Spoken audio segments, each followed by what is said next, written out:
with the 60s, there wasn't really that much. It was mostly just more supernatural films. But, that said, there's still some very notable films in this decade, and arguably some of the most important films in horror movie history being Psycho and Night of the Living Dead. Let's start with Psycho. The origin of Psycho, and basically all slasher films, is with a man called Ed Gein, who was born August 27th, 1906, to George Gein, who was an alcoholic abuser, and Augusta Gein, who was a strict religious woman who hated all women except for herself, of course, and she constantly told that to her sons, that women are evil and sinful creatures. And when Ed went to school, his mother forbade him from making any friends.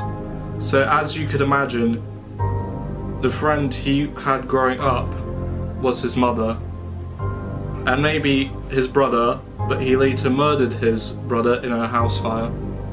And his mother had an extremely tight grip on him, and constantly feeding him her opinions towards women. But in 1945, his mother died after a stroke, leaving Ed all alone. So what did he do? He learned how to do taxidermy, of course, and also grave robbing to get the different body parts of women he needed to use for his hobby, and also for meat pies that he would give people he did work for, claiming it was deer. But on December 8, 1959, he shot and killed a barmaid, then dragged her back to his home, where he chopped her up and made furniture out of her body, and later killed many more women and turned their skulls into soup bowls, kept a box of female genitals by his bed, and even used their bodies and boobs to make his clothes. And he would dance around in the night wearing them, and would later say he wanted to be a woman, but really he wanted to be his mother. Well, on November 15th, 1957, Ed Gein's house was raided after being arrested for suspicion of murder, and what they found, all his stuff, they were shocked and disgusted on what they saw. And so were the public once the story came out. Many people thought, how could someone do something like this? And one person who was very interested in his story was Alfred Hitchcock.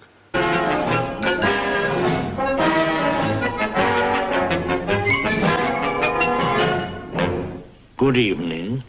Alfred Hitchcock was interested by the story of Ed Gein, since nothing like that has happened before, really. And to think that could happen to anyone made him want to make a film about Ed called Psycho. And even though Alfred Hitchcock was a well-respected director making films like Vertigo and North by Northwest, he had a hard time making the film since producers thought it was too immoral, so he had to mostly pay for it out of his own pocket, and managed to get the film made, and what a film it was.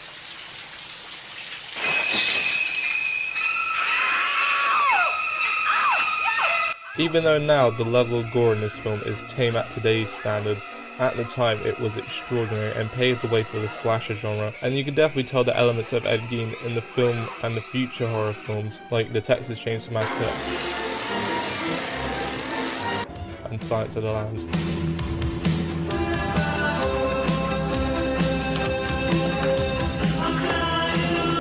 And it's weird to think without Ed Gein we wouldn't have the slasher genre as we know it now. I think we can move on from Psycho now and go into Night of the Living Dead.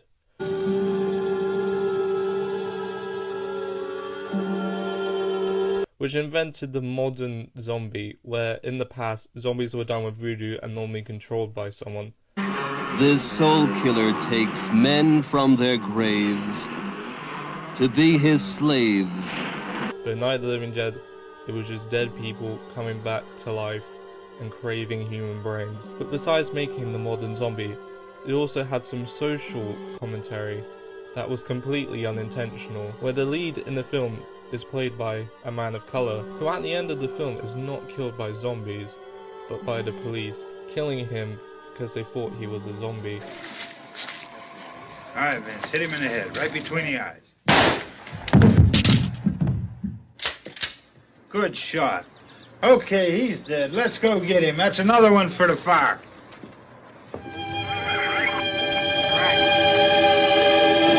Which is a very brutal commentary, especially since at the time of the film's release in 1968, there was a massive movement for people of colour getting equal rights. But when the director, George A. Romero, was questioned about this connection, he said it was completely unintentional and that the character was meant to be white, but Duane Jones did such a good audition he gave him the lead role, which is kind of fun but also quite sweet.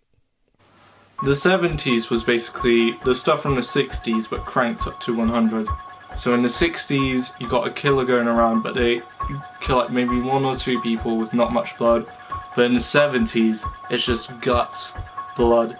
The killer killing many people. Some famous examples being the Texas Chainsaw Massacre and Halloween. You also had the paranormal films of the 60s, which was just spooky ghosts. But in the 70s, it was full on demons, supernatural childs with blood, guts, vomit.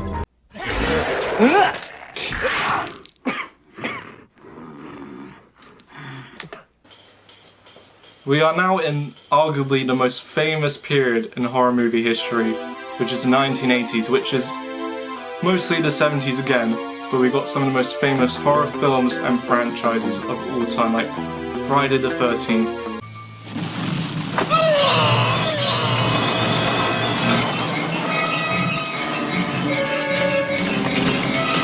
The Evil Dead.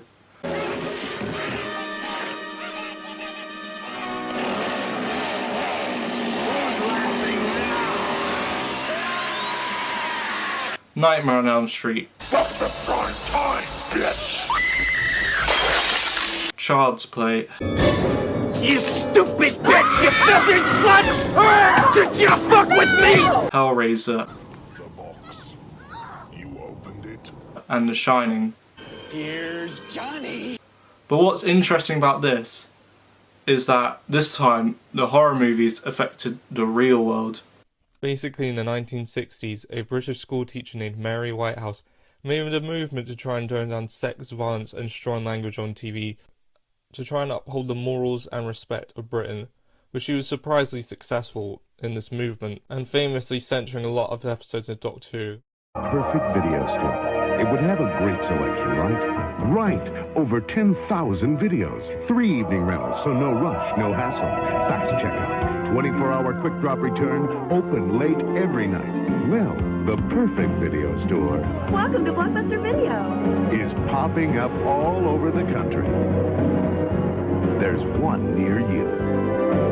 Blockbuster Video. Wow, what a difference. But later, in the 1970s, VHS was introduced in the UK, which meant you can watch any of your favourite films at home. But one thing they didn't do was put age ratings on the tapes, which meant anybody of any age could buy whatever they wanted, except for erotic films, which fell under the Obscene Publications Act, which banned videos that would, and I quote, tend to deprave and corrupt persons who are likely to read, see or hear the matter contained or embodied in it.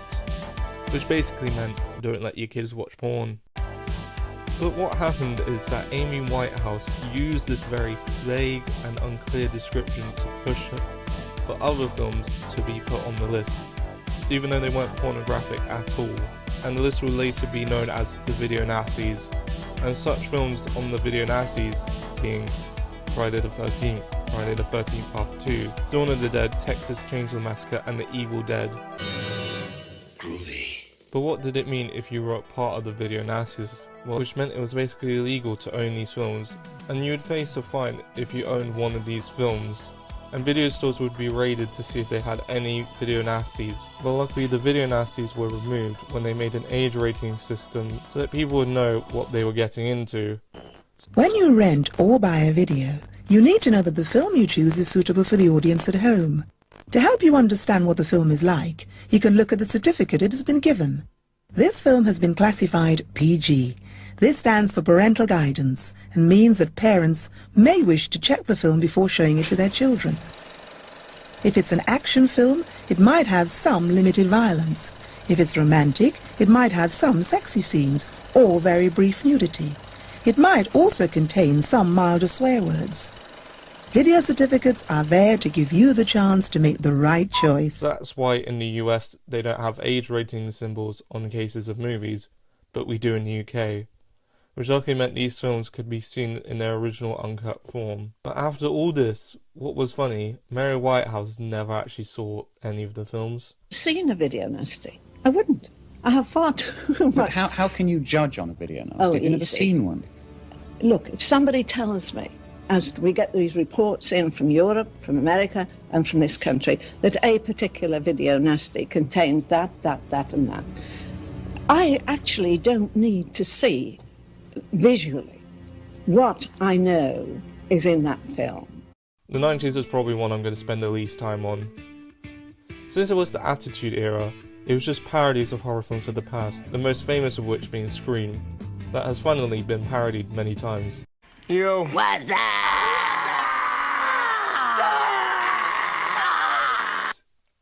I mean, even I've made one.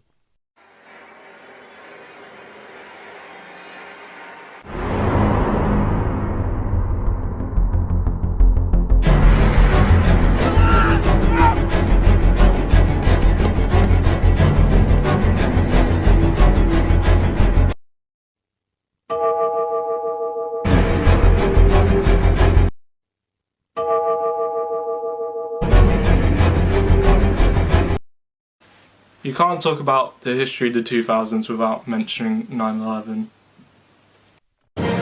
It's 8:52 here in New York. I'm Bryant Gumbel. We understand that there has been a plane crash on the southern tip of Manhattan. You're looking at the World Trade Center. We understand that a plane has crashed into the World Trade Center. We don't know anything more than that.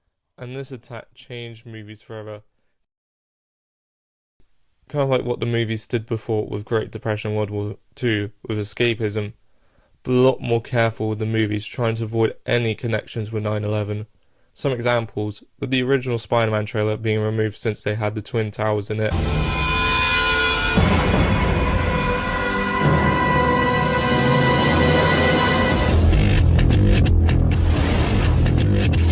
And the horror genre is no exception to this. With a lot of remakes of classic horror films like the Texas Chainsaw Massacre and Friday the 13th, and also slasher movies with Saw, there's a lot of correlations between horror movies and 9/11, with films like World of Worlds having a lot of 9/11 imagery in it, as pointed out in a book called Horror After 9/11. But I think the most obvious one that you can point to is the sort of revival of these invasion narratives, whether it's Battle Los Angeles or Cloverfield or War of the Worlds. These kind of notions of, the city under siege, the urban spaces under siege. But I take those claims with a bit of salt, because then he started to go on about how the Twilight franchise is linked to 9/11. Interesting trends, of course, is the Twilight sort of franchise. And I've written a little bit about that as also in the context of 9/11, because it's a very sort of conservative, moralistic, no sex, no biting, no blood. It's kind of the conservative vampire, Mormon vampire story. And we are finally at the end with the 2010s and 2020s, which have a few trends in them. Number one, loads of independent horror films that normally have stupid titles but actually really good movies. So the people who grew up on the 80s horror movies are now making the movies themselves. Number two, horror movies about social issues. Since this decade, people are getting more socially aware, so obviously the horror movies would tackle these issues, like how Get Out tackles racism, or how the 2020 remake of The Invisible Man tackles domestic abuse and the effect it has on the victim. And number three, COVID horror films. I'm going to explain what COVID was, since we were all there, and if you weren't, what are you doing watching this? Well, the horror movies during lockdown didn't really tackle the subject. It was more the films after lockdown tackled the subject, but they used the isolations lockdown creatively, like the film Host. Now you may be asking why talk about this and how it's relevant now. The reason I want to talk about this is because horror movies don't get the credit they deserve. People just see them as like schlock just made for fun, which to be fair sometimes they are. Like, have you seen Frank's Killing or Evil Bong? But I want to do this documentary to show a lot of people that horror movies are way more deep than people think they are. So I hope you've managed to come away from this with a new perspective of horror films.